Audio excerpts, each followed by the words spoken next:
Yahoo! Woo! Welcome, my beautiful brothers and sisters, fellow radiators of love, to Astro Fenixx, flying into the moment yet again and radiating love as always.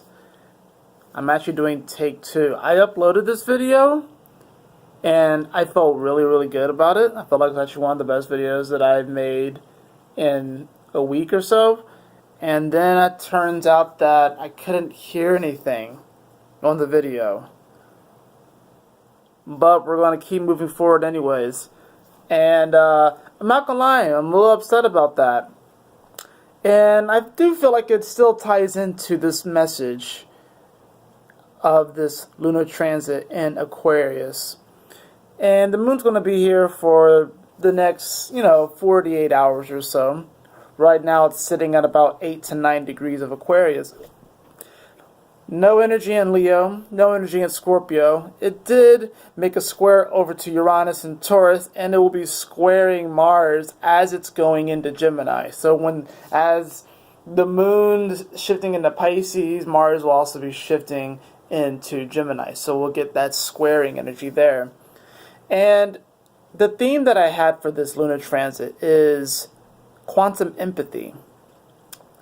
And I put it as such because, admittedly, over the last 24 hours, I've had to come into some own realizations on what does quantum empathy even mean. For me, it definitely accurately describes this whole Aquarian vibe. Now, we have to remember, Venus was just here. And Venus is the planet of, value, worth. Venus beautifies everything that it touches, even if it has to be a little savage sometimes. But Venus is a beautifying energy.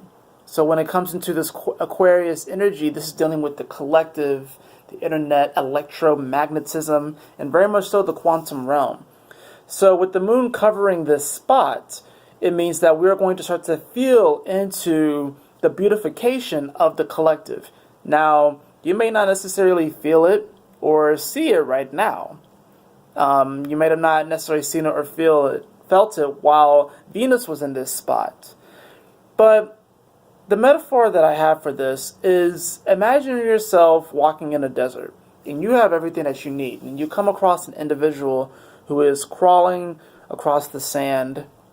They have these very ragged and just kind of dilapidated rags on them.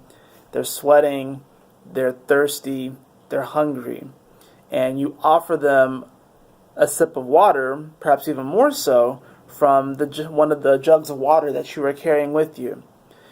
And they take that jug and they pour it out onto the ground, and then they ask for more. Or they're like, oh, that's not what I asked for. That would make you feel pretty shitty now, wouldn't it? I especially find within the empathic community, those who consider themselves light workers or empaths encounter this on a daily basis, where they provide some level of empathy, they provide this sort of sustenance, and in this case, I'm using this whole metaphor of being the water bearer, and how the water bearer, while the water bearer may seem a bit impartial and unemotional, it is the sign that does bring us the current and bring us this water.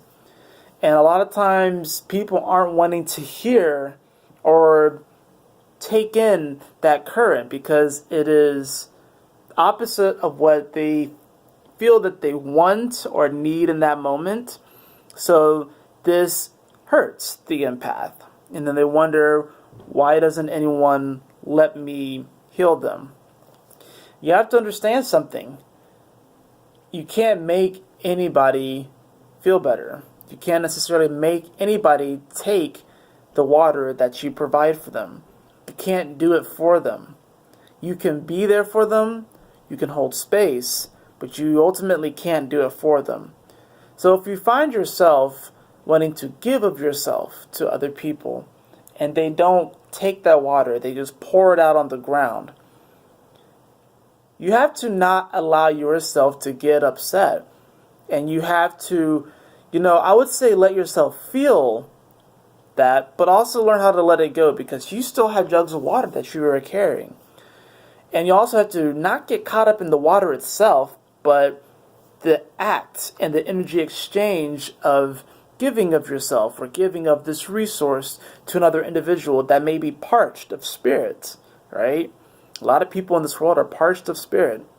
Even those who claim to dance in the spirit and convene with the spirit on a daily basis or a weekly basis on the days that they visit these various spiritual institutions. What happens a lot of times is that people kind of just fill up on the spirit and they don't even give themselves a full tank. They just get up and go. And then they wonder why by the middle of the week they're parched. So they have to go back to these institutions and then get the currents in the water that they need, that they feel they need. So you can be giving of yourself and people may not necessarily take full advantage of it. And that's actually okay, because you don't want to get caught up, like I said, in the water itself, but it is the act of giving and it's the energetic exchange. And the other person, even if they don't take any of that water that you give to them, metaphorically speaking, that does not mean that you didn't give them something. That doesn't mean that that doesn't mean that they don't receive it on a quantum level.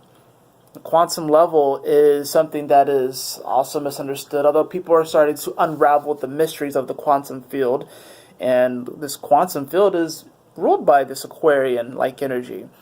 So approach this with a bit of coolness to you, but also don't take things personally. This is not a time to really be taking things personally.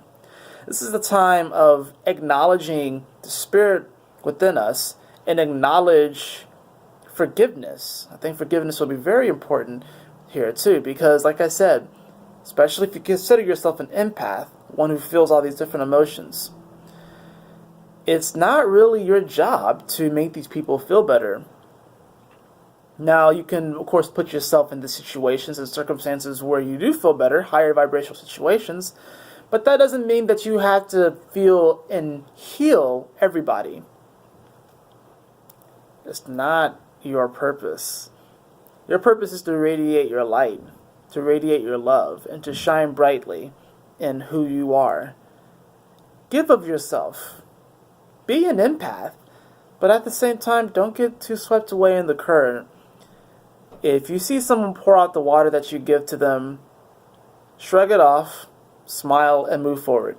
Even if you feel on a deeper level that they're ungrateful, be grateful that you even have water to give. That's a very, very powerful realization, and it's a powerful position, and we all can take that position. But it does take a courage to realize that your empathy goes a long way. Even if on the surface it appears that they're not grateful, deep on the inside, they are more than grateful. I hope this video actually records the sound. That is it for your reading. I hope you all enjoyed it. If you did, please like, share, and subscribe. I would really appreciate it. And if you'd like a personal reading with me, beloved, you can follow the link in the description below to astrofenixx.com. And as always, my beautiful brothers and sisters, always remember to keep moving forward, to stay focused, and Yahoo! Smile often.